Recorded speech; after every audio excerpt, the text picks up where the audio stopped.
جگر گوشہ رسول شہزادہ علی المرتضیٰ بردار سید السادات گلاب سیدہ فاطمہ رضی اللہ تعالی عنہا جنتی نوجوانوں کے سردار سلطان کربلا امام عالی مقام حضرت امام حسین رضی اللہ تعالی عنہ کی ذات وہ پاک ہستی ہیں کہ جنہوں نے دین اسلام کی بقا کے لیے اپنے گھر بار مال و دولت حتیٰ کہ اپنی پیاری اولاد کو بھی قربان کر دیا۔ کہنے کے تو وہ پیاسے شہید کیے گئے، لیکن اللہ کی قسم کہ اگر امام حکم دیتے تو فرات بھی اپنا راستہ بدل لیتے۔ پورا ملائکہ حوض کوثر لے کر کربلا میں حاضر ہو جاتے۔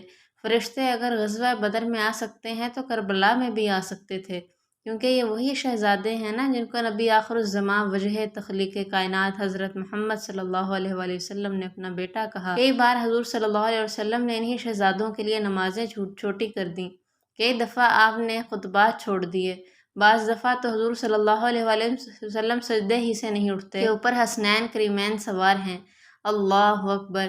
لیکن کربلا میں فرشتے کیوں نہ آئے؟ تو سنیے، اگر وہاں فرشتے اترتے تو کیسے پتہ چلتا کہ خلافت اور بادشاہت میں کیا فرق ہے؟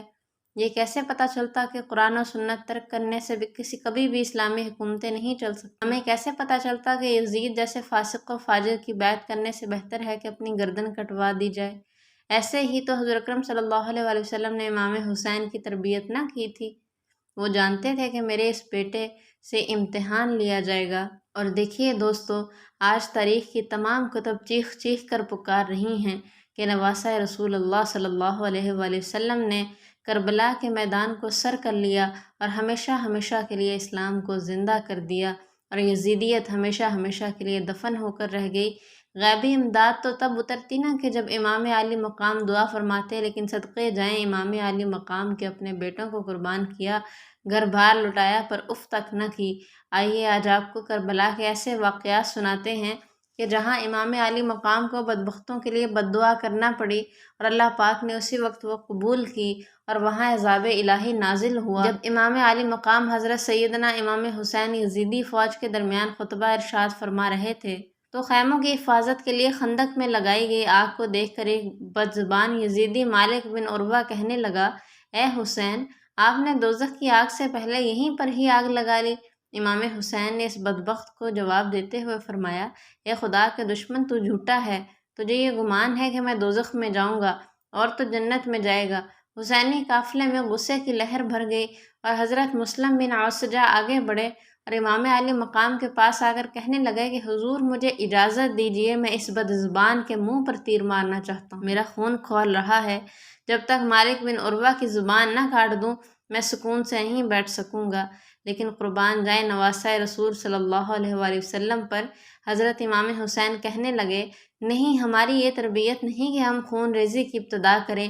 یہ سننے کے بعد بھی مالک بن عروہ بکواس کرتا رہا اور انتہائی نازیبا الفاظ کہتا رہا۔ یہ دیکھ کر نواسہ رسول اکرم صلی اللہ علیہ وآلہ وسلم حضرت امام حسین نے اپنے دستے مبارک پھیلائے اور اللہ پاک سے اس طرح دعا فرمائی، اے میرے خدا، مالک بن عروہ کو عذاب نار سے پہلے کربلا میں ہی آتش کا مزہ چکھا دے۔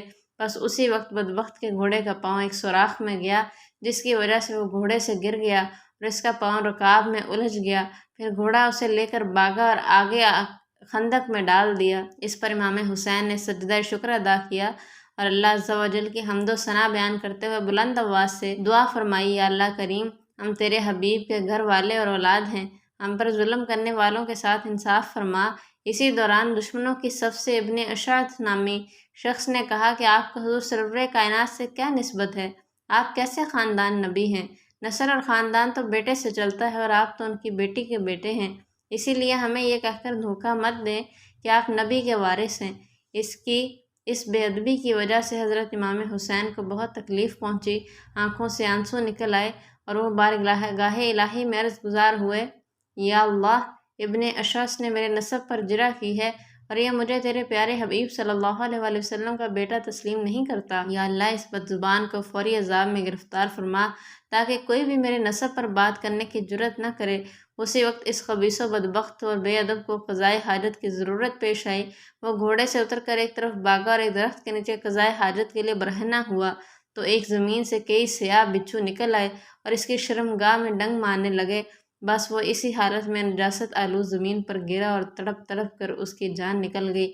امام حسین کی عجائبات اور آنکھ کا مستجاب الدعوات، جس کی دعائیں قبول ہونے کو دیکھ کر بھی ان بے باک اور سخت دلوں کو غیرت نہ آئی کہ ایک مغرور شخص امام حسین رضی اللہ تعالیٰ عنہ کے سامنے آ کر کہنے لگا کہ اے حسین، دیکھو تو دریائے فرات کیسے موجیں مار رہا ہے، مگر خدا کی قسم تم اس کا ایک قطرہ بھی نہ پی سکو گے، حتیٰ کہ تم پیاس سے ہلاک ہو جاؤ گے۔ ابن کثیر لکھتے ہیں کہ ابھی یہ الفاظ اس خبیث کے منہ میں ہی تھے، اس مغرور شخص کا گھوڑا اسے گرا کر بھاگنے لگا، جس کو پکڑنے کے لیے اس شخص نے دوڑ لگائی، جس کے سبب اس پر پیاس کا غلبہ ہوا اور وہ پانی پانی کہنے لگا۔ اس کے ساتھیوں نے اسے پانی پلانا چاہا، لیکن ایک قطرہ بھی اس کے حلق سے نیچے نہیں اترا اور وہ مغرور شخص اسی شدت پیاس میں واصل جہنم ہو گیا۔ یہ سب واقعات نواسۂ رسول کی شان و عظمت کو چیخ چیخ کر بیان کر رہے تھے، نیز دشمنان اہل بیت کو یہ بتانا تھا کہ دیکھ لو کہ جو ایسا مستجاب الدعوات ہو، اس کے مقابلے میں آنا اللہ پاک سے جنگ کرنا ہے، لہٰذا اس معاملے میں اللہ سے ڈرو۔ مگر ان بے ضمیر لوگوں نے دنیاوی منصب پانے کے لیے حضرت امام حسین ابن علی کو شہید کر ڈالا، جس کی سزا انہیں دنیا میں بھی ملی اور آخرت میں بھی دردناک عذاب ان کو گرے گا۔ تاریخ خطب یزیدیوں کی دردناک موت کی گواہی دے رہی ہیں۔ شمر کا سر گردن سے اتار کر کالا کر کے نیزے پر لگا کر پورے کوفہ میں گھمایا گیا اور اس کے دھڑ کو کھولتے ہوئے تیل میں ڈالا گیا اور پھر جنگلی کتوں کو اس کا جسم کھلا دیا گیا۔ اسی طرح جب مختار ثقفی کی فوج کی جانب سے جنگ کے بعد یزید کے عراقی گورنر عبید اللہ بن زیاد اور اس کے ساتھیوں کے سر کاٹ کر لائے گئے تو ان سروں کو ایک قطار میں مسجد میں لوگوں کی عبرت کے لیے رکھ دیا گیا۔ ایک سانپ جو سروں کے درمیان سے گزرتا ہوا عبید اللہ بن زیاد کے نتنوں میں گھستا اور پھر اس کے منہ سے بار بار نکلتا رہا۔ اس طرح یزید کی موت بھی ایک انتہائی موذی مرض میں ہوئی کہ اس کی آنتیں جل گئیں، پانی کو ترستا رہا لیکن پانی کی ایک بوند بھی حلق سے نہ اتر سکی۔ بے شک آل رسول صلی اللہ علیہ وآلہ وسلم کے اللہ پاک کی بارگاہ میں بے پناہ قدر و منزلت ہے۔ انہوں نے دعاؤں سے بہت سے لوگوں کی بگڑیاں بن گئیں اور بہت سے بدبخت بغض اہل بیت کی وجہ سے ذلیل رسوا ہو کر اس دنیا سے رخصت ہوئے، اور دیکھیے آج ان کا کوئی نام و نشان بھی نہیں۔